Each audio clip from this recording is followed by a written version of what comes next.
94 icyo gihe bwari ubwicanyi bukomeye muri iki gihugu cyacu cy'u Rwanda. Banjyanye kunyitsa inshuro zigeze kuri 5. Ubwicanyi bwabaye iwacu muri 63 badutwikira mu nzu, ariko nari mfite igishako gituma ndasinzira, nifite amaso andya, abandi barisinzira n'ibitotsi byinshi gemba amaso, ariko bituma barokoka. Iyo nzu yari yahiye yendaga no gucika, ariko dusoze tugeze hanze ziracika. Muri 90 nahuye n'umuntu ankubita isuka, ankura iryinyo, ntacyo tuvuganye, ariko mubajije mu mahoro, ese umpoye iki? Mpa amafaranga ajye kuri kuza iki gice gisigayemo. Arambwira ati nta genda udega aho ushaka. Gusenga everyday, gusenga buri munsi. Nusenga uzanesha, nunanigwa gusenga uzaneshwa. Senga kakwihebura kandi reka kurira, yayindi yatura rataro bijyanyene. Reka kwihebura kandi reka kurira, yayindi yahungana ana bijyanyene.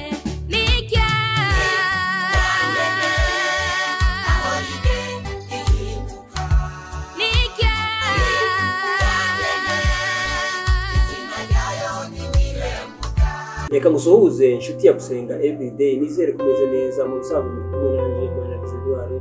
Abari mu Rwanda tubasubije twavuga ngo Imana ibamugisha kubo guhitamo ibiganiro byacu, abari mu Burundi amwe Imana baye namwe kubo guhitamo ibiganiro turabakunda. Imana ibamugisha. Abari mu biyaga bigari bumva Ikirundi n'Ikinyarwanda ndetse n'Ikinyamurenge, tubabwiye ngo turakora Gusenga everyday mu inshuti zacu. Abari mu Burayi tubasubije Imana ibamugisha, abari muri Aziya tubasubije Imana ibamugisha, abari muri Australia Imana ibamugisha, abari muri Amerika Imana ibamugisha, cyane cyane abari muri Canada inshuti zacu turabwiye ngo Imana ibahe umugisha, kandi Imana izihira ibiganza byanyu by'umwerekeje amaboko, Imana iza ibishigikira. Rero uko murere kuri kamera ya Gusenga turi kumwe n'umukozi w'Imana, watangira wibwira abantu urinde urumujuke.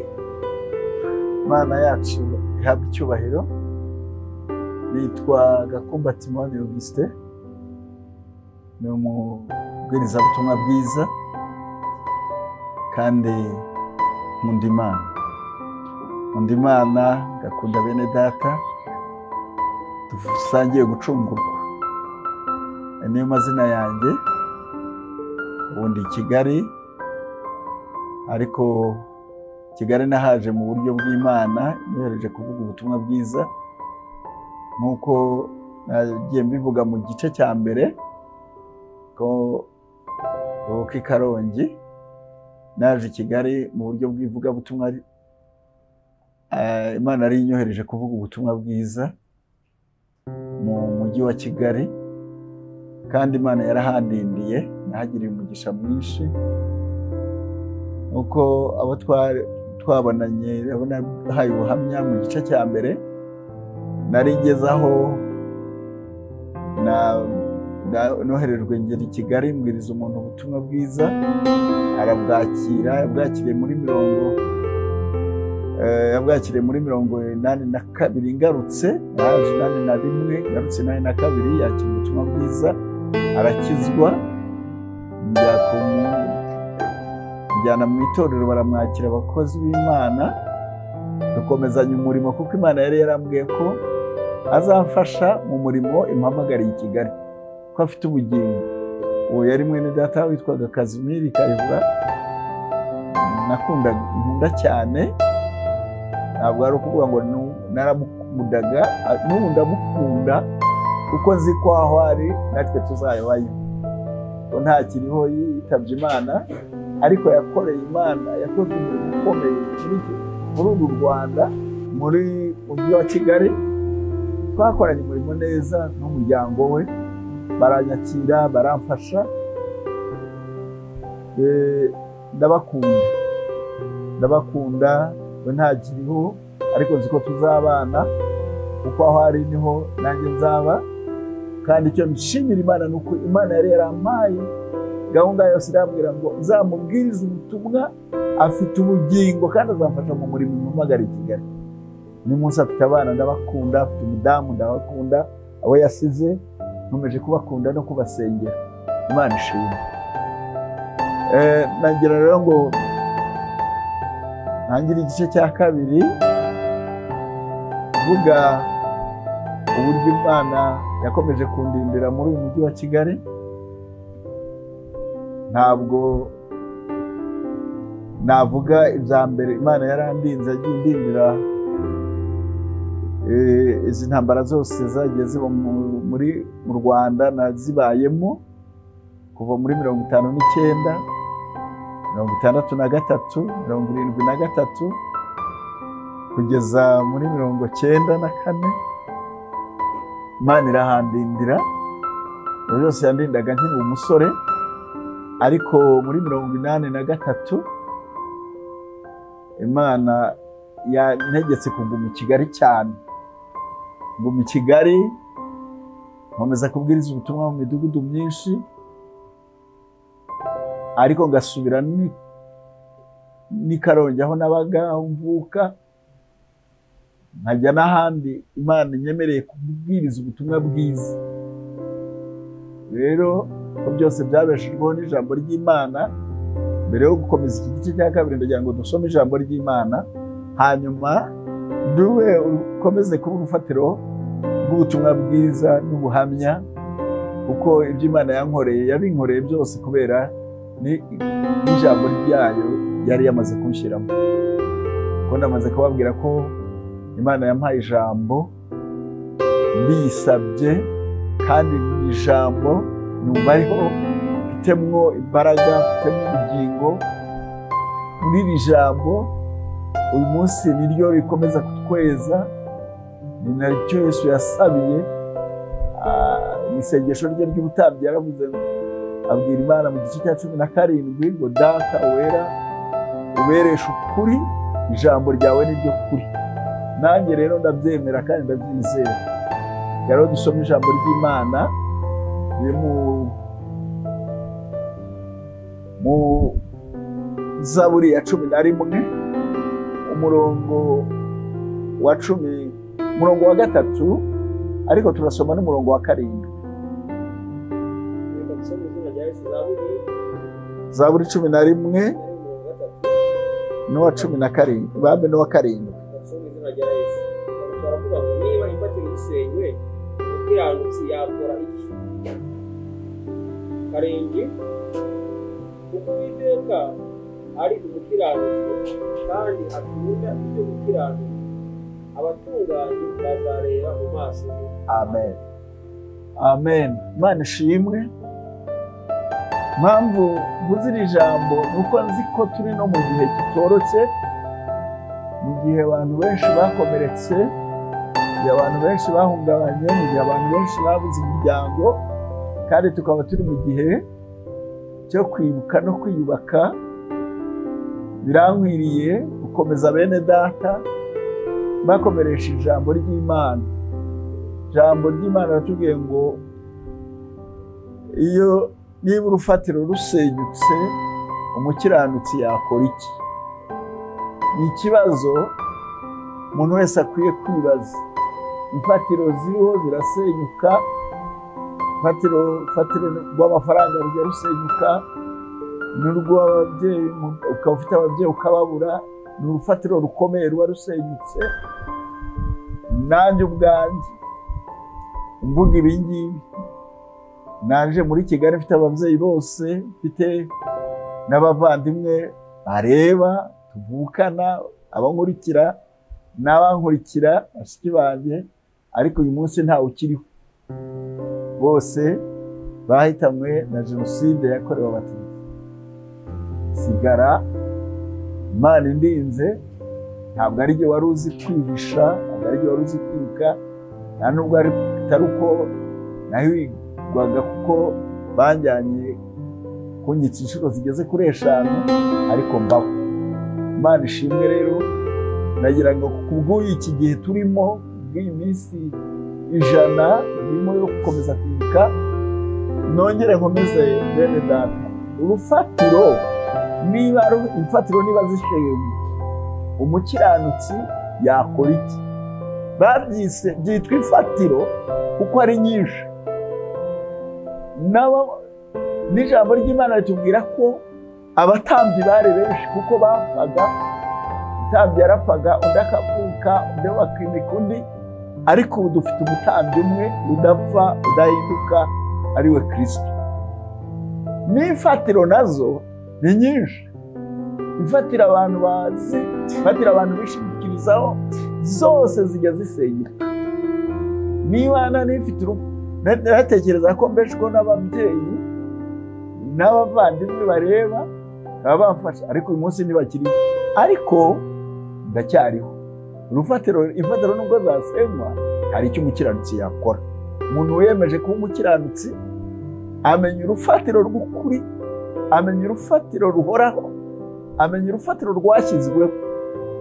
Ubundi mu kuri kugaragara, Pawulo wera yavuze ijambo rikomeye mu rwandiko rw'Abakorinto, yandikiraga Abakorinto rwa mbere n'umurongo wa 11, ibice 3 umurongo wa 11, avuga ko nta rundi rufatiro keretse urwashyizweho, nirwo ni Kristo, niwe rufatiro rw'ukuri. Ubwo rero urufatiro nubwo izindi zasenywa, ariko urufatiro ntirusenywa, urufatiro ntirunyeganyega, urufatiro ntirukurwaho, kandi n'abubaka bose bakwiye kubakira kuri uru rufatiro. Iyo uzi urufatiro rukomeye rudasenywa, nirwo wakubakaho. Kandi Pawulo yongeye kwibutsa abantu, arababwira ngo umuntu wese amenye uko yubaka kuri urwo rufatiro, ko bamwe bubakaho ifeza, abandi bakubakaho izahabu, amabuye y'agaciro, abandi bakubakaho ibyatsi ndetse n'ibikenyeri n'ibiti, ariko umurimo w'umuntu uzageragereshwa muri. Turagira ngo rero dufite urufatiro rwiza ruhoraho. Umukiranutsi afite icyo yakora. Umwanditsi wandikiye Abaheburayo yarababwiye ngo, yaranditse mu gice cya 10, yandikira Abaheburayo mu gice cya 10 umurongo wa 38, aravuga ngo ariko umukiranutsi wanjye azabeshwaho no kwizera. Umukiranutsi w'Imana nubwo izindi mfatiro zasenyuka, ariko umukiranutsi w'Imana azabeshwaho no kwizera. Haba none no mu gihe kizaza, nubwo yapfa azapfa yizeye. Ko Pawulo yigeze abwira abantu arababwira ngo nubwo napfa azapfa yizeye. Hari n'abandi bapfuye, abakiranutsi bapfuye ariko bapfa bakizeye, barindiriye kuzahabwa ibyasezeranyijwe. Aba baracyaturindiriye ko batabihabwa tutari kumwe. Niyo mpamvu nubwo imfatiro zisenywa, ariko Imana ishimwe dufite urufatiro rudasenywa, dufite urufatiro rutanyeganyezwa, nirwo Kristo. Urwo rwandiko niko Pawulo yarwandikiye Abakorinto, ababwira ngo nta rundi rufatiro ruriho rukomeye keretse urwashyizweho, nirwo Kristo. Yesu nashimwe. Umukiranutsi rero nubwo imfatiro zasenywa, ariko ijambo ry'Imana ritubwira ngo ariko umukiranutsi wanjye azabeshwaho no kwizera. Nimukomeze mwizere, nimukomeze muhumurizwe, kandi muhumurize abandi, kubera ko umukiranutsi nubwo ibintu bizakomera, ariko umukiranutsi w'Imana azabeshwaho no kwizera. Yesu nashimwe. Haleluya.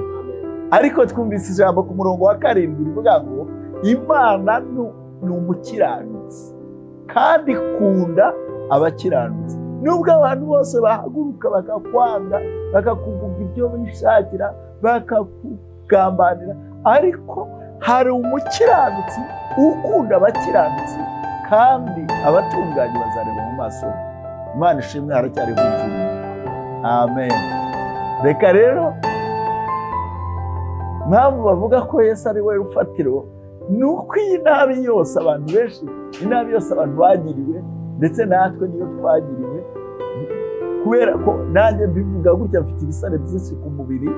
Muri 90 nahuye n'umuntu ankubita igifunga cy'isuka, ankura iryinyo, ntacyo tuvuganye, ariko mubajije mu mahoro, mbese umpoye iki, mpa amafaranga ajye kuri kuza iki gice gisigayemo, arambwira ati nta, genda ubega aho ushaka. Ariko ibyo byose ndagira ngo mubwire ko impamvu Yesu ari urufatiro rw'ukuri, niwe wageragejwe cyane kugira ngo ajye abone uko atabara abageragezwa. Niwe wahuye n'ibyago byinshi n'akaga kenshi gaterwa n'umusaraba. ariko arihangana. Niyo mpamvu azajya ari we utabara abayihangana bose. Yesu nashimwe. Uwo niwe rufatiro rw'ukuri rero. Kandi Pawulo yongeye kwandika mu rwandiko rwa kabiri yandikiye Timoteyo, igice cya 2 n'umurongo wa 19, aravuga ngo urufatiro rw'Uwiteka ruracyahagaze, rwanditsweho aya magambo, Uwiteka azabe. Amen. Urufatiro rero rw'Uwiteka ntirujya runyeganyega, mure nubwo izindi zisenywa zikanyeganyezwa zigasenywa, ariko dufite urufatiro rumwe. Nimureke twikomeze kuri Kristo, niwe rufatiro rw'ukuri, niwe nkingi y'ukuri, niwe rufatiro rw'ukuri rudashobora kunyeganyezwa n'ikibonetse cyose.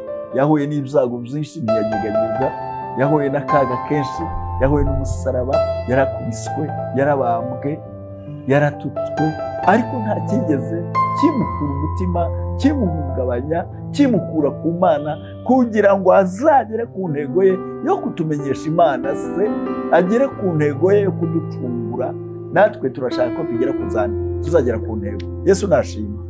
Reka rero twikomereze ubuhamya. Reka nkomeze ubuhamya ko Imana yanjye yanzanye ikangeza i Kigali ndi umusore, mfite imyaka 20. Nageze muri Kigali mfite imyaka 26.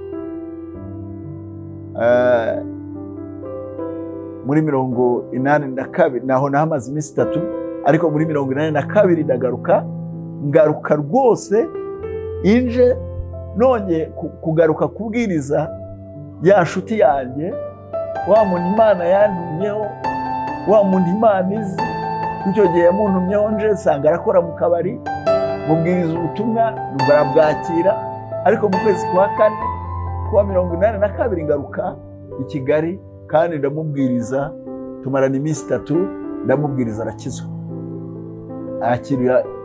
yakira Yesu Mwami n'Umukiza we, aba umukozi w'Imana. Tukorana igihe kinini, ndamwigisha, turagendana, turasengana, aza kuvamo umukozi mwiza.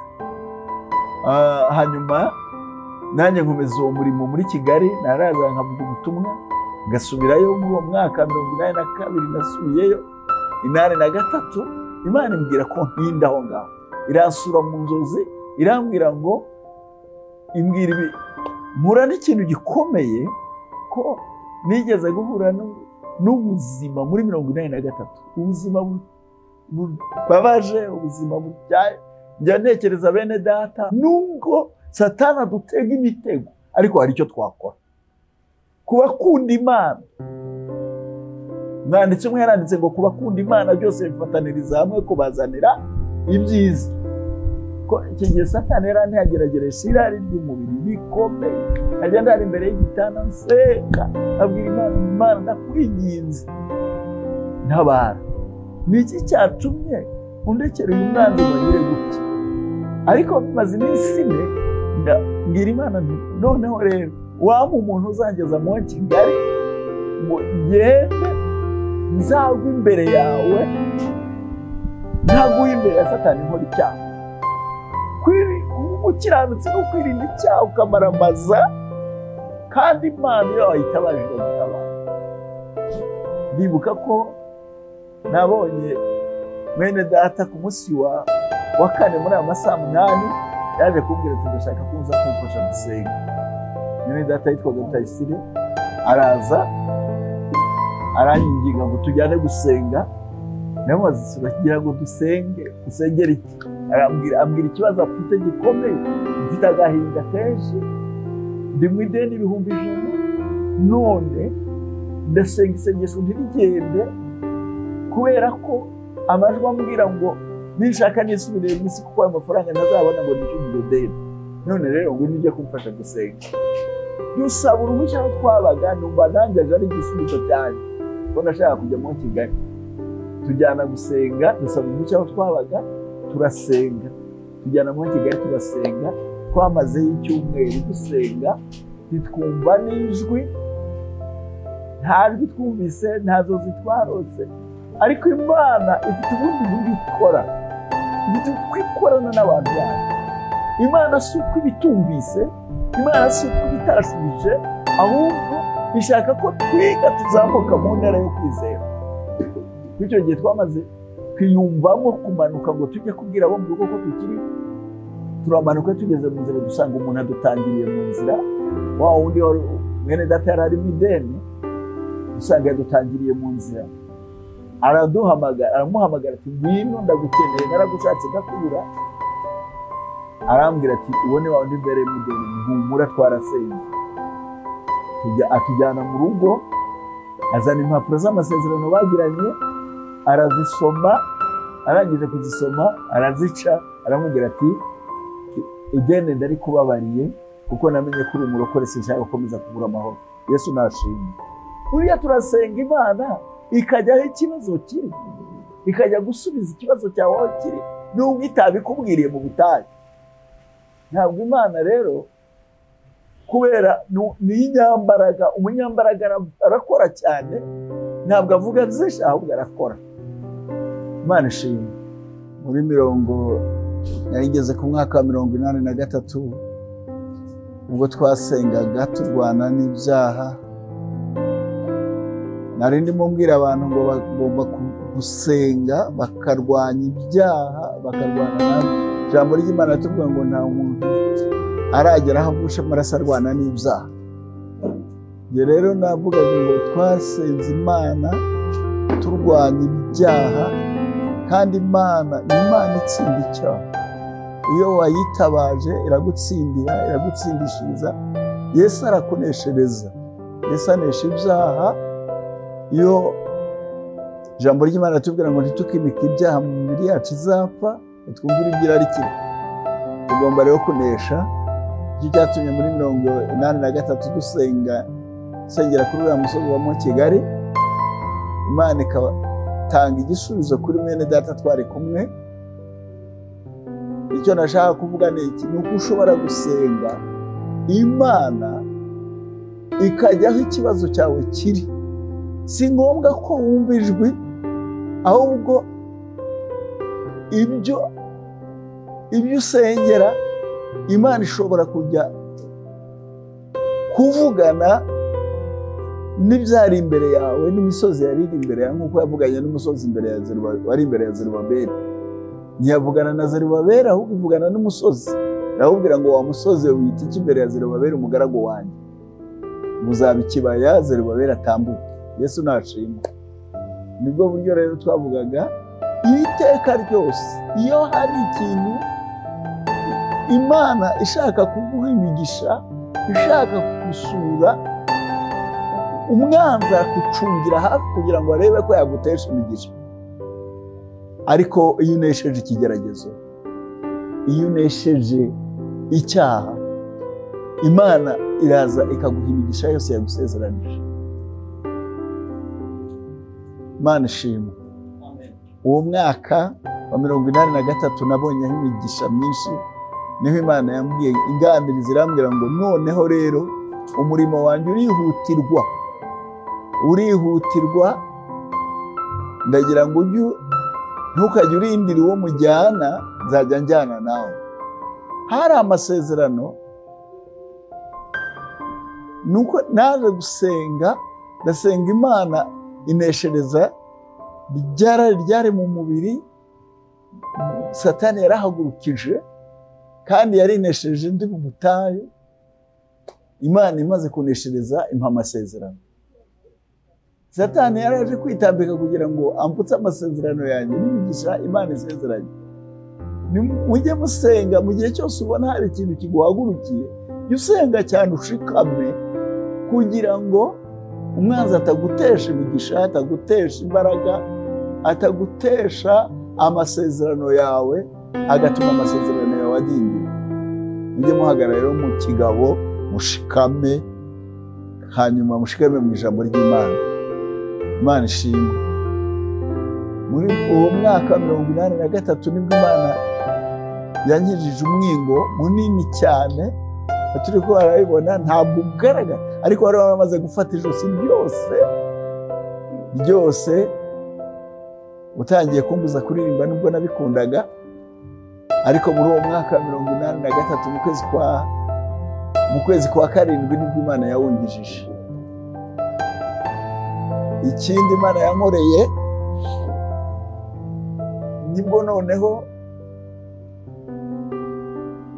nibwo nabonye ko ngomba gutinda cyane, niwo mwaka natinze cyane.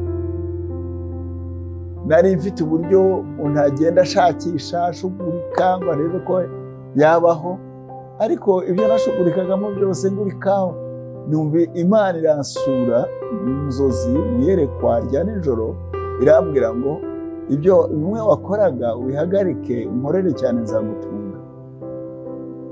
Kawa nacuruzaga naraza nkavuga ubutumwa, ariko agatima kari hirya nkajya mvuga ubutumwa igihe bimbanije rwose bigeze ahantu heza, ariko nkongera ngasubiraho ngo ngiye gushaka ikawa usize nirageze. Imana nabyo irambwira ngo ndashaka ko uhagarika ibyo wakoraga unkorere cyane nzagutunga. Ndarwana ntera imigeri byanga, ariko Imana indusha imbaraga kugeza aho inyemeje. Muri uwo mwaka rero wa 1983 harimo amasezerano menshi yo kubikorera, harimo amasezerano y'ibyo Imana isezeranya izamu. Muri 1984 nibwo Imana yampaye isezerano ryo gutura i Kigali. Nari ndimo nubaka ku Kibuye aho iwacu, ariko mu gihe nubakaga nabishoboye byari bukeya, ariko Imana iza gusurwa mu buryo bw'iyerekwa. Naramutse ntunda amatafari, Imana iransura irambwira ngo ntiwiruhirize ubusa, aha si ho uzatura. Irabanza irantambagiza mu buryo bw'umwuka, nyereka Kigali, nyereka ahantu henshi, nkareba rwose neza nk'uko namwe mureba. Ndareba nkabona amazu, nkabona amapironi, nkabona amasinga, nkabona hatubatse, nkabona ibiro. Ariko igihe cyegeze irambwira ngo hariya niho uzatura kandi uzankorera umurimo ukomeye. None rero Imana inkorera igitangaza, irahankura. Nta bindi yari insezeranije ko yenda ari amafaranga cyangwa kandi kazi igiye kumpa, ariko akazi k'ivugabutumwa niko kazi Imana yari yampamagareye gukora.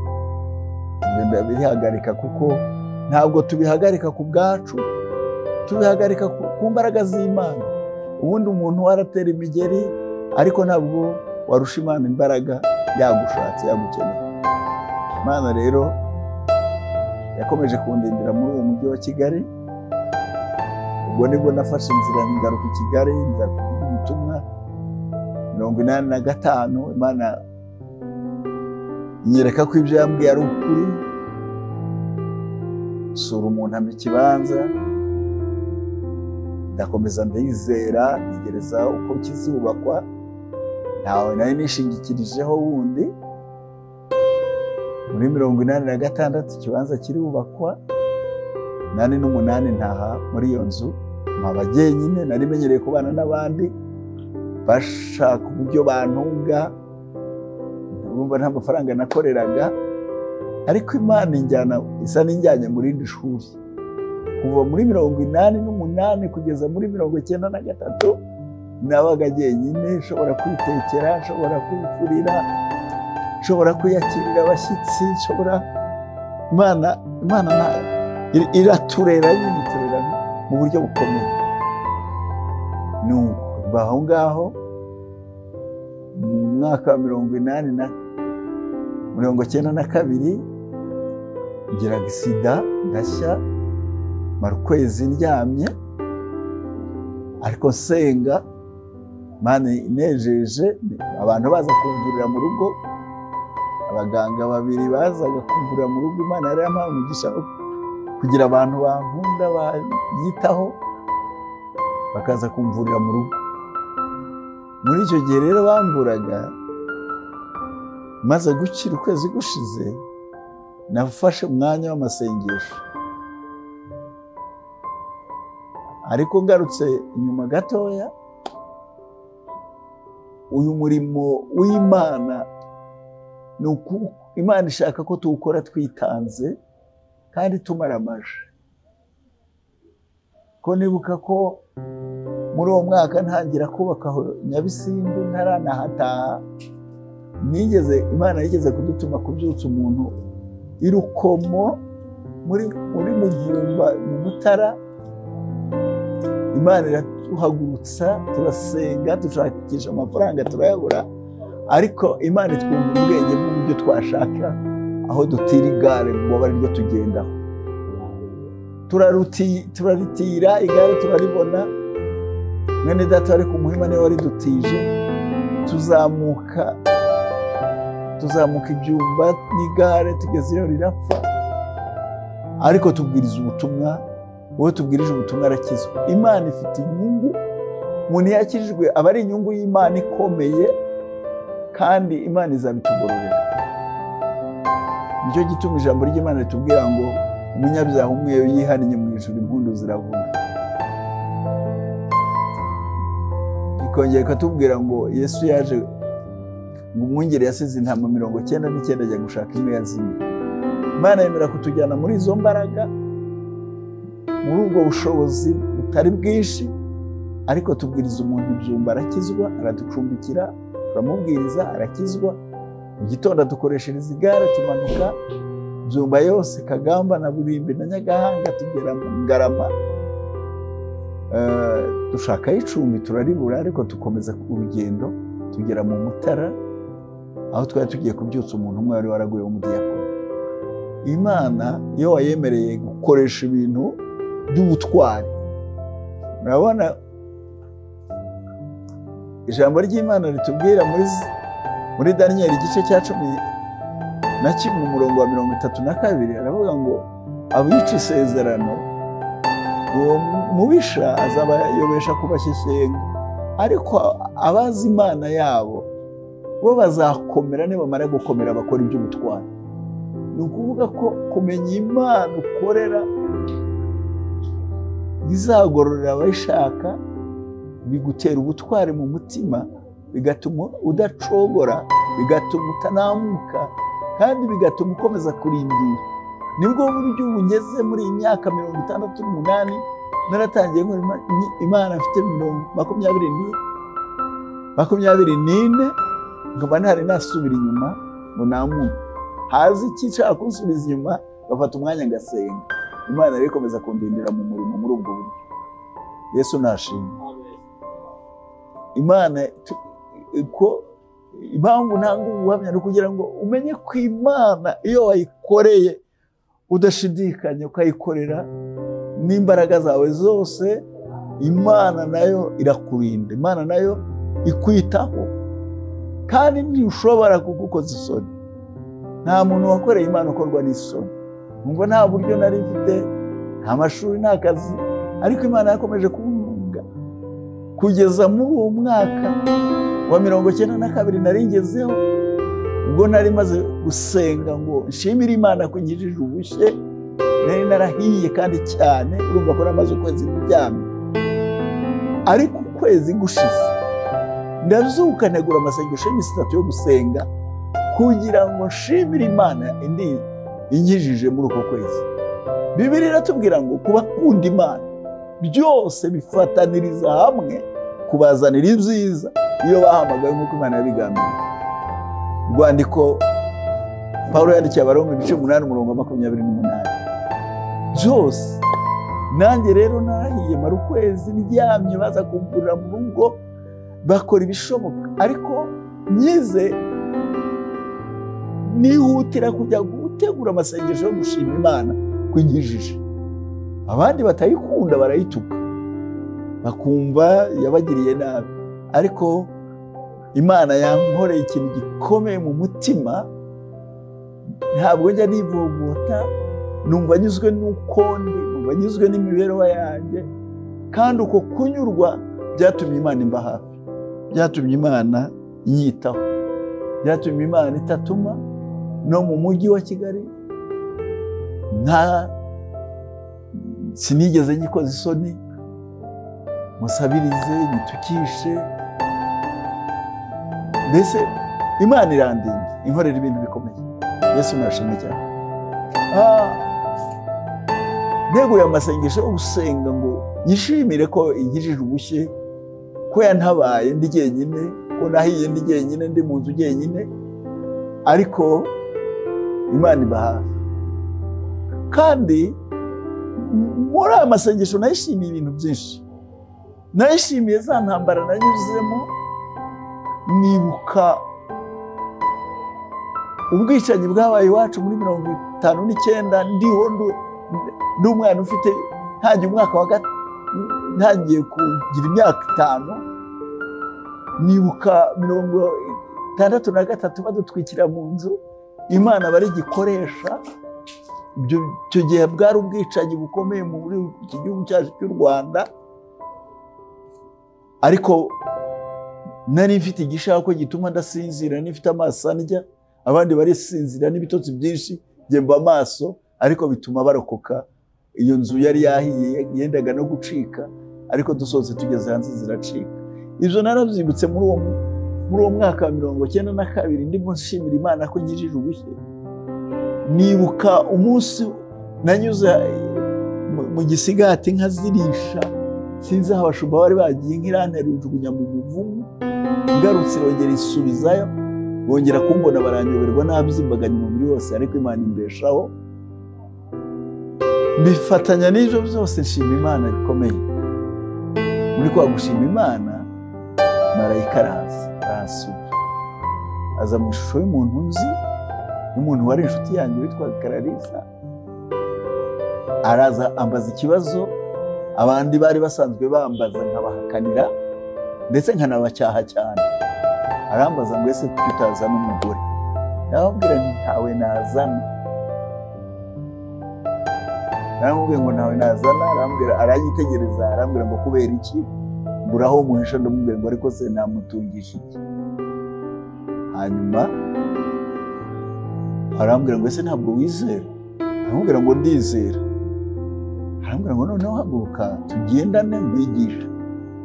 Haguruka namubajije aho tugiye, ndamukurikira, ariko twigiye imbere gato, mbona twinjiye mu busitani bwiza cyane burimo imbuto nyinshi. Mbona hari umucyo, mbona turi mu mucyo mwinshi wa wundi, mbona ni si Clarissa tukigendana, mbona ni marayika turi kugendana. Aho rero yarantambagije, tutambagira ndeba za mbuto neza, nishima. Hari ibintu Imana ikwereka ukanezerwa. Kandi Imana ntabwo marayika ahita aza mbere ngo ubone ari marayika. Hari igihe aza mu ishusho y'umuntu kugira ngo yenda udatinya, udakuka umutima, ariko amaherezo akaza kukuyereka. Iyo gihe rero tumaze kuganira no gutemberana, arambwira ngo ese noneho ibi nguhishurira bimenye ni ntabyo menye.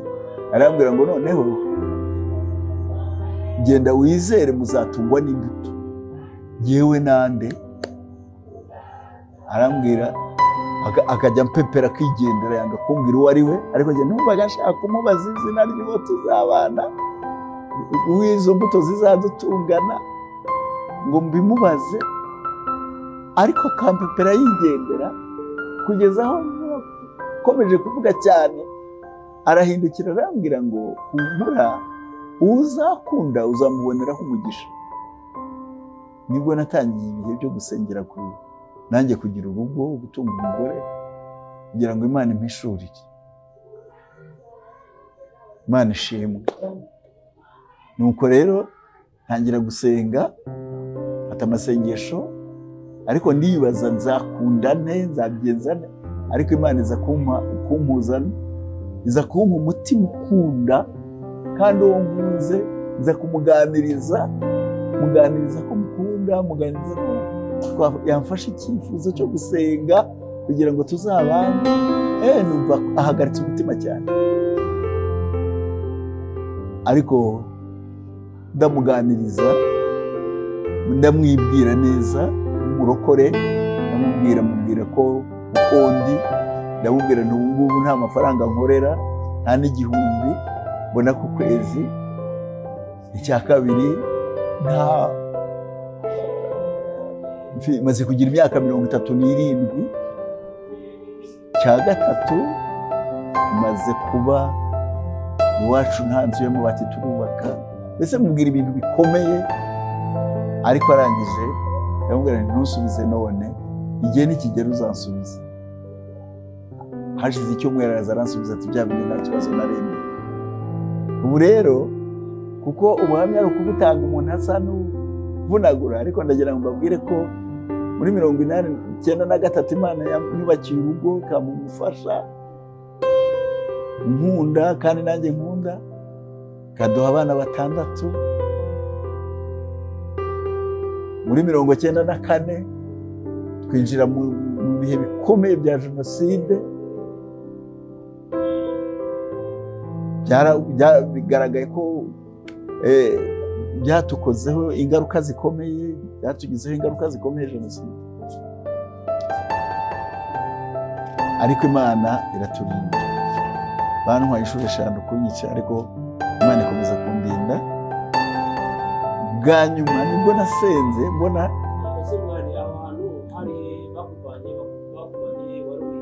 twavuye aho nari ntuye Nyabisindu tujya Kibagabaga Rusengero.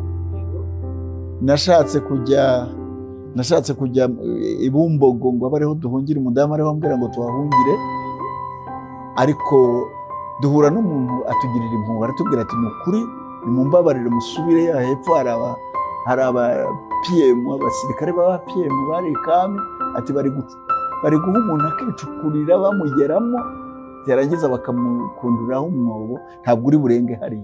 Dusubira aho ngaho ku rusengero rw'Ikibagabaga, abariho tuba tuhamara iminsi, niho Imana yaturindiye.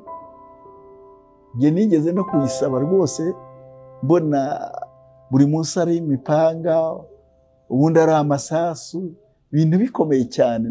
Nyibutsa aho nanyuze hose, nyibutsa ingendo nagenze, nyibutsa imirimo nayikoreye, nyibutsa inkoni nagiye nkubitirwa muri uyu murimo, ndayibutsa byose.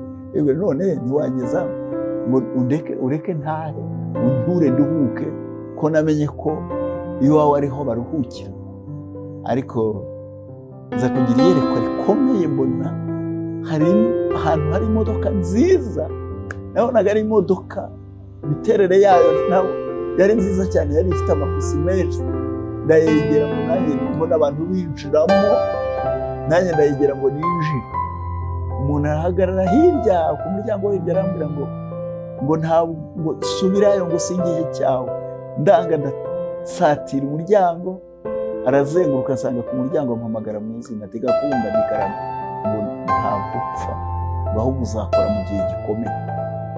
Akimara kubimbwira numva arasa n'unteye ikinya, ubwoba burashize, numva birarangiye, numva nta kindi gitinya, numva sinzapfa. Umudamu wanjye yari atwite umwana w'ifura, hanyuma numva nawe tuzamubona. Dukomeza kubaho ngaho, ariko mu bihe bibi bikomeye tuza kuhava. Bamaze gufata icyemezo cyo kuhatwicira twese, turahava dusubiraho nari ntuye, n'abandi twari kumwe b'inyangamugayo badushyigikiye, badashaka ko dupfa.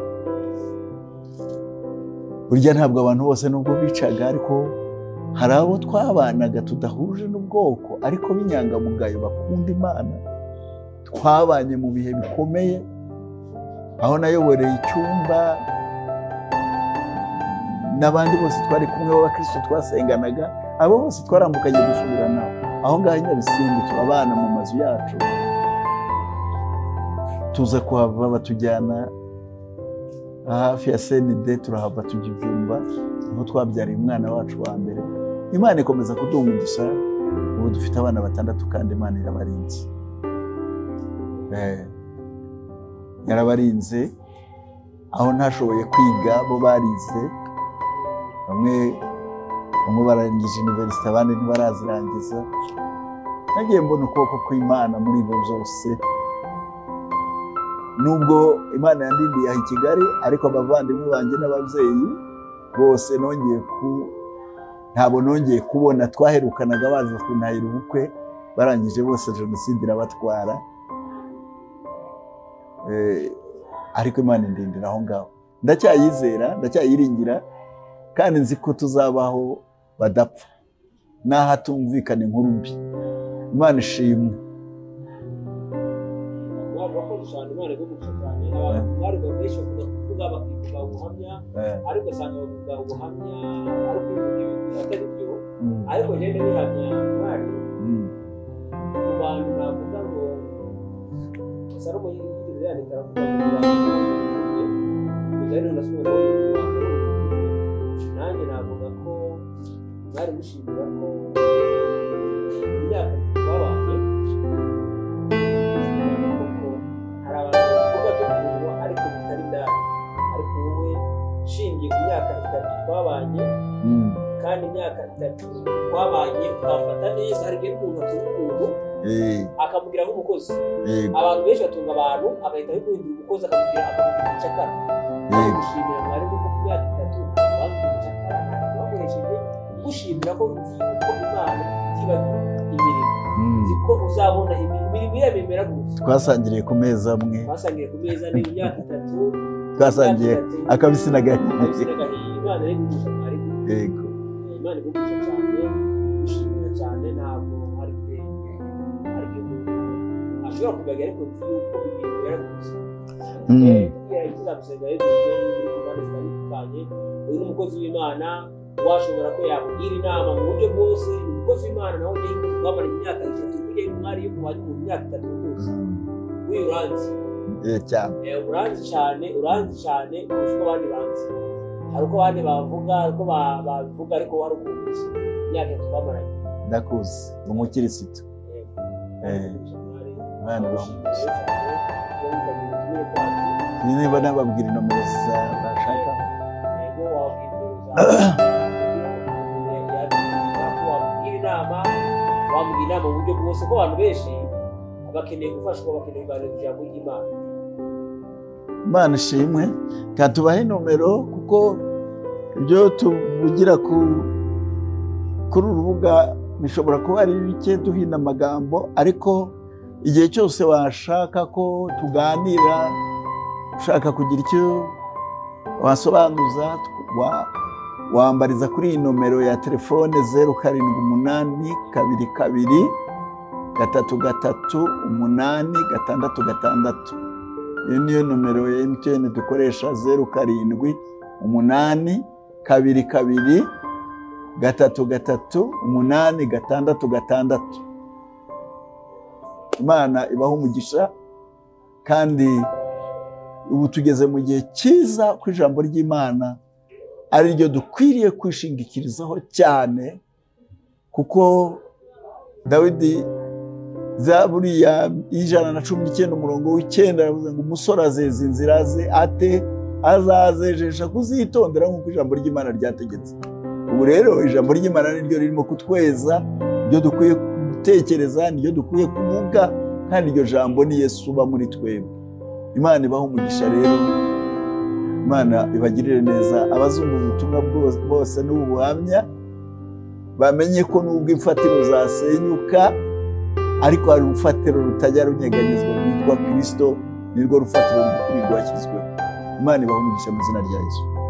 Amen.